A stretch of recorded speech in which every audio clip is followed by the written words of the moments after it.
The ability to communicate well with others is one of the most important skills you can possess, and it is a learnable skill. As much as 85% of the success you achieve in your life will be determined by how you interact with other people, because communication helps people understand each other better and better. That's why it's important to master all elements of communication. They include who is sending the message and who is receiving it, or the speaker and the listener. The elements of communication also include environment, noise, context, feedback, and the mode of communication itself. Understand your audience. Who are they? Where are they coming from? What concerns them? What's of interest to them? What they need and want to learn from you? No matter who you're speaking with, your boss, your coworker, a group of people, or your own family, everyone communicates and receives communication differently. In order to master communication, you must be flexible with your communication styles and be able to adapt to who you're communicating with in order to be effective. Understand your audience by getting to know them. Listen to them. What is important to them? What are their pain points or concerns in life? What motivates them? Use this information to choose the words you would like to use, your tone of voice, and the topics that you'll speak about. The second rule to mastering the elements of communication is to think before you speak. In a world of constant noise and a rising number of voices, you want to make sure that you are heard. And the best way to ensure your voice doesn't get lost is to think clearly and understand what you want to say before you say it. You must learn to start asking questions and listen attentively without interruptions. As a rule, you pay attention to people you most value. When you pay close attention to another person when they are talking, you signal to that person that you very much value them and the content of their comments. This is very flattering to another person, and it causes them to respond warmly to your attentiveness. The major reason that most people have poor listening skills is that they're busy preparing a reply while the other person is still speaking. In fact, they're not even listening closely to what the other person is saying. They are thinking of other things and formulating their comments to be ready as soon as the other person takes a breath. Effective communication requires that you face the other person directly, lean slightly forward, and hang onto every word. Listen as though there were nothing else in the world more fascinating to you than what the other person is saying. In romantic relationships, by the way, this is incredibly effective. The very best conversationalists seem to have identified the knack of making the person that they're listening to feel as if he or she were the only person in the world. Good conversationalists can do this in the middle of a crowded room. The key is to pause before replying. A short pause of 3 to 5 seconds after a person stops talking is a very classy thing to do in a conversation. When you pause, you accomplish 3 goals simultaneously. First, you avoid running the risk of interrupting if the other person is just catching his or her breath before continuing. The second benefit is that you show the other person that you are giving careful consideration to his or her words by not jumping in with your own comments at the earliest opportunity. The third benefit of pausing in conversation is that you will actually hear the other person better. His or her words will soak into a deeper level of your mind, and you will understand what he or she is really saying with greater clarity. By pausing, you mark yourself as a brilliant conversationalist. The only way to learn to speak is to speak and speak, and speak and speak, and speak and speak and speak. And while it's true that the only way to become good at anything is by repetition over and over until it becomes second nature, There are many things that you can do to be more effective speaking in front of audiences. The starting point in the art of public speaking is to pick a subject that you really care about. It's to think through the subjects that have had an extraordinary impact on you, the subjects that you would like to share with others, because you intensely feel that others could benefit from your knowledge. With this, you have a springboard off of which you can leap into your first public talk. Preparation is more important than anything else except caring about your subject. It's not unusual for a person to spend many hours and days and even weeks preparing for a single talk. If the first two parts of successful public speaking are caring and preparing, the third part is practicing and improving your presentation skills. Another way to become a great conversationalist is to question for clarification. Never assume that you understand what the other person is saying or trying to say. Instead, if you have any doubt at all, ask, "How do you mean?" Or, "How do you mean exactly?" And then just pause and wait. This is the most powerful question I've ever learned for guiding and controlling a conversation. It's almost impossible not to answer this question. When you ask, "How do you mean?" the other person cannot stop himself or herself from answering more extensively. You can then follow up with other open-ended questions and keep the conversation rolling along. Paraphrase the speaker's words in your own words. So after you've nodded and smiled, you can then say, "Well, let me see if I got this right," or "Let me see if I understand you exactly. What you're saying is this," and then you repeat it back in your own words. By paraphrasing the speaker's words, you demonstrate in no uncertain terms that you are genuinely paying attention and making every effort to understand his or her thoughts or feelings. And the wonderful thing is, when you practice effective listening, other people will begin to find you fascinating. They will want to be around you. They will feel relaxed and happy in your presence because when you listen to other people, you make them feel important. The reason why listening is such a powerful tool in developing the art and skill of conversation is because listening builds trust. The more you listen to another person, the more he or she trusts you and believes in you. Listening also builds self-esteem. When you listen attentively to another person, his or her self-esteem will naturally increase. He or she will feel better about themselves. He or she will feel more valuable and more respected. If you have a tape recorder or player or video camera, record yourself giving the talk from beginning to end. Then listen to it or watch it and make notes on how you could make it better.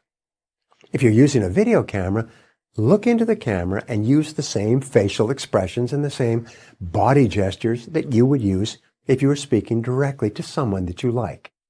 When you critique yourself, be very hard on yourself. Remember, the more honest and objective you can be about how you come across to others, the faster you will build effective communication skills for success. Practice makes perfect, and perfect practice makes it even more perfect. If you practice consistently, you will find that your presentation skills have dramatically improved over time. Remember, your ability to speak effectively in front of people can do more to advance your career and your life than perhaps any other skill you can develop. Now you have two choices. Either you can persuade others to help you, or you can be persuaded by others to help them. It's one or the other. Most people are not aware that every human interaction involves a complex process of persuasion and influence. And being unaware, they are usually the ones being persuaded to help others rather than the ones who are doing the persuading. The key to persuasion is motivation. Every human action is motivated by something. Remember, the first part of motivation is motive or a reason. Your job is to find out what motivates other people, the reasons, and then to provide that motivation. People have two major motivations, the desire for gain and the fear of loss. The desire for gain motivates people to want to do more of the things that they value in life. They want more money, more success, more health, more influence, more respect, more love, and more happiness. Human wants are limited only by individual imagination. No matter how much a person has, he or she still wants more and more. When you can show a person how he or she can get more of the things he or she wants by helping you to achieve your goals, you can motivate them to act on your behalf. President Eisenhower said that persuasion is the art of getting people to do what you want them to do and to like it. You need always to be thinking about how you can get people to want to do the things that you need them to do to attain your own personal objectives. The sound of your voice has a profound influence on the mood and receptivity of the person you're talking to. The mere tone of your voice accounts for fully 38% of your message. And if you're on the phone, it counts for almost 80% of your message, maybe even more. Now, who would you prefer to listen to? Someone with a high, shrill voice that pierces your ears and makes you wish you were somewhere else? Or someone who is able to charm you with a warm, full voice that makes you feel as though you're wrapped up in a cashmere blanket? It's no contest. Cashmere wins every time. What about monotonous and boring voices? Blah voices, we call them. They're sure to reduce both the attention and the receptivity of the listener. You have to use your voice the way storytellers do, with animation and color that makes whatever you talk about, even if it's just the weather or the stock market, sound interesting. When you want to sound friendly, warm, reassuring, intimate, or caring when you speak, keep your voice in the lower range where the deeper sounds are.